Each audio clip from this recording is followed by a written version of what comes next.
Évangile de Jésus-Christ selon Saint Jean. En ce temps-là, Jésus disait à ses disciples, « Si quelqu'un m'aime, il gardera ma parole. Mon Père l'aimera, nous viendrons vers lui, et, chez lui, nous nous ferons une demeure.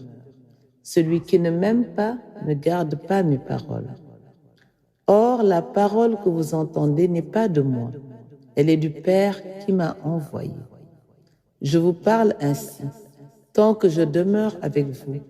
Mais le défenseur, l'Esprit Saint que le Père enverra en mon nom, lui vous enseignera tout. Il vous fera souvenir de tout ce que je vous ai dit. Je vous laisse la paix, je vous donne ma paix. Ce n'est pas à la manière du monde que je vous la donne. Que votre cœur ne soit pas bouleversé ni effrayé. Vous avez entendu ce que je vous ai dit. Je m'en vais et je reviens vers vous. Si vous m'aimiez, vous seriez dans la joie, puisque je pars vers le Père, car le Père est plus grand que moi. Je vous ai dit ces choses maintenant, avant qu'elles n'arrivent. Ainsi, lorsqu'elles arriveront, vous croirez. Acclamons la parole de Dieu.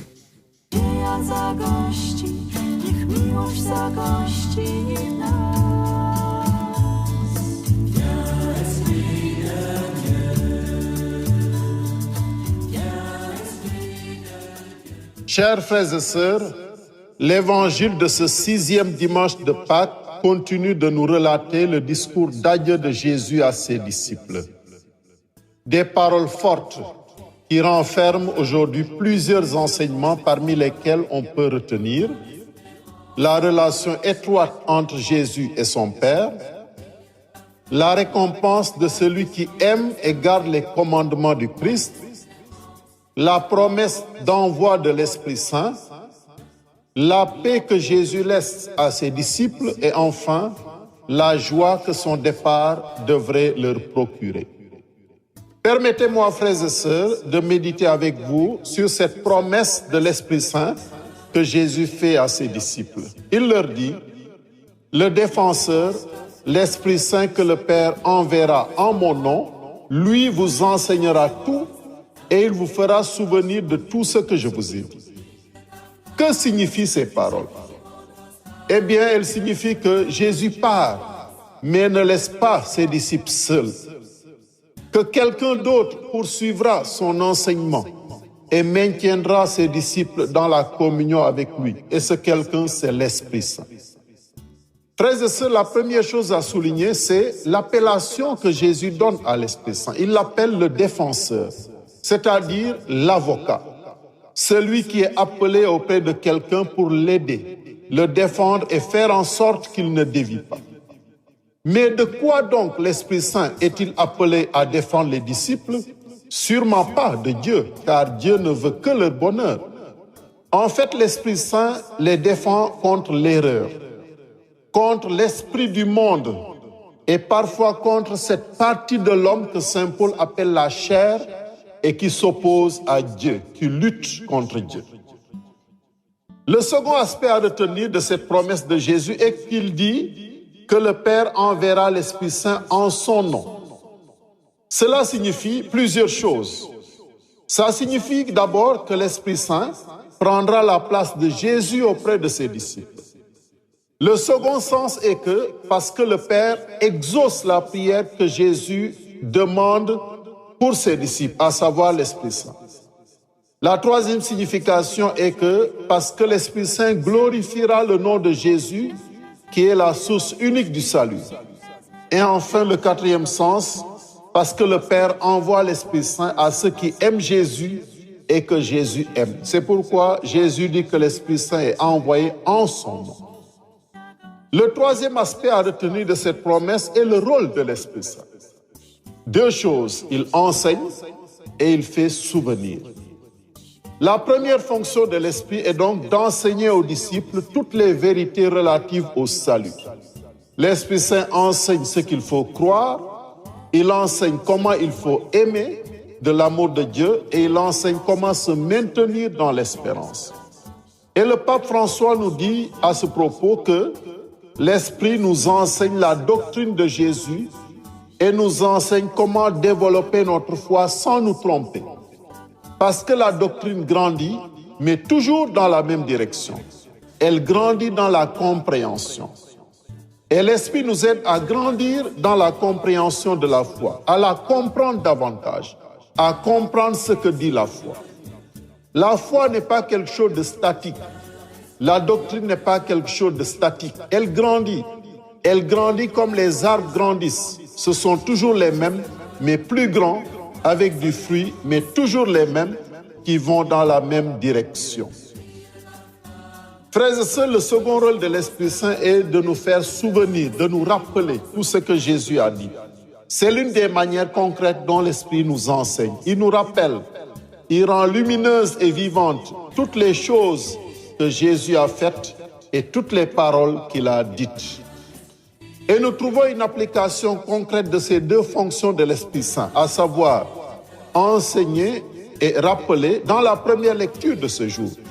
C'est ce qu'on appelle le premier concile de Jérusalem, la première réunion. Cette réunion au sommet des apôtres et des anciens pour résoudre la grave crise qui secouait les premières communautés chrétiennes.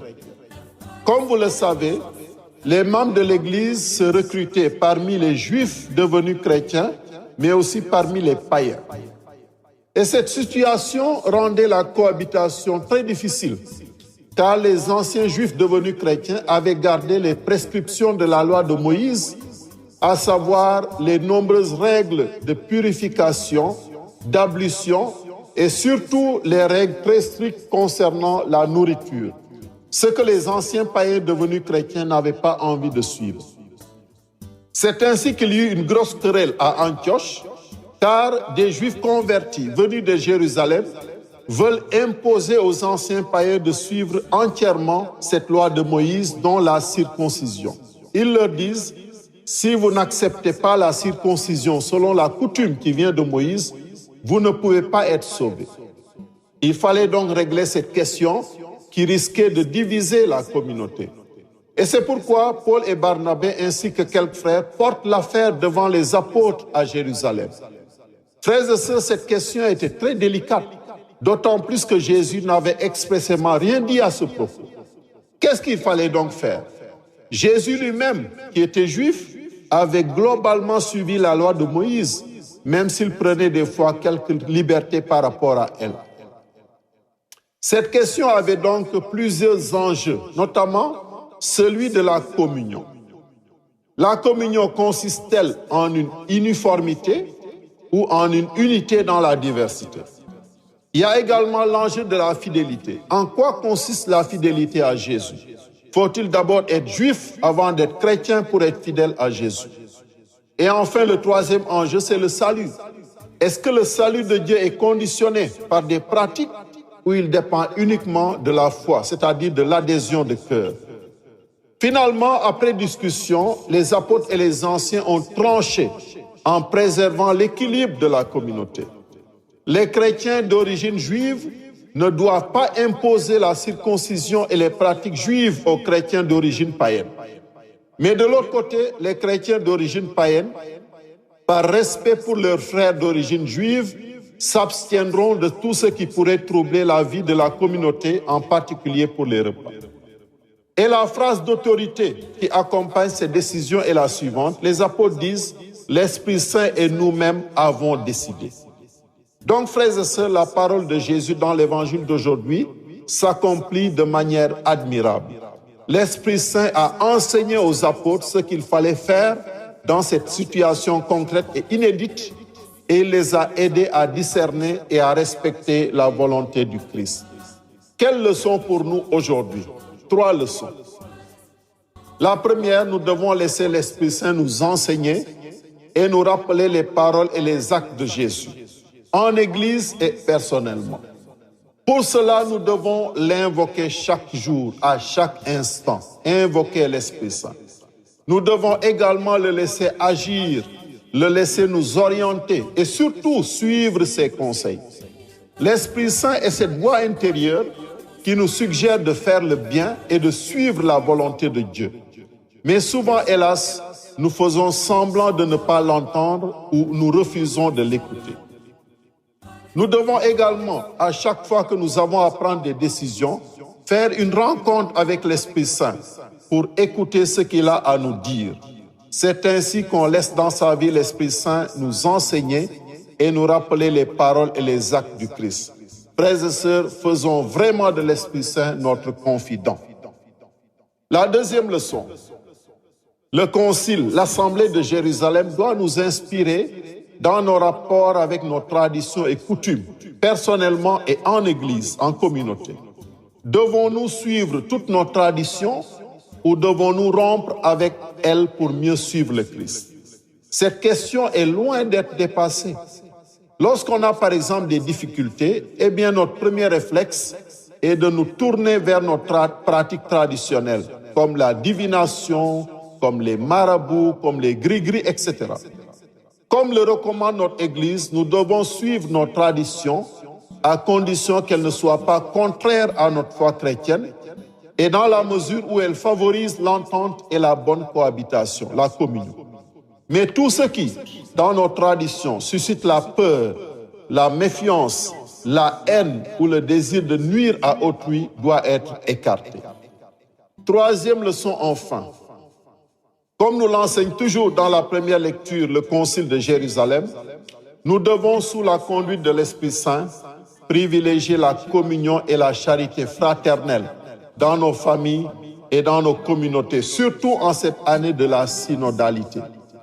Que chacun de nous pratique cette grammaire du dialogue et de la concertation, comme le dit le pape François, la grammaire du dialogue et de la concertation, pour que nos familles et nos communautés soient des lieux d'amour, de paix, de joie, de bonheur, pour qu'elles soient une image de cette ville sainte, cette Jérusalem qui descend du ciel et dont la lumière était l'agneau. Frères et sœurs, que cet esprit que le Christ nous a promis souffle dans nos vies, nos familles et nos communautés, et qu'il lave ce qui est souillé, baigne ce qui est aride, guérisse ce qui est blessé, assouplisse ce qui est raide, réchauffe ce qui est froid et rend droit ce qui est faussé, et qu'il nous donne ces 7 dons sacrés, lui qui règne avec le Père et le Fils pour les siècles des siècles. Amen.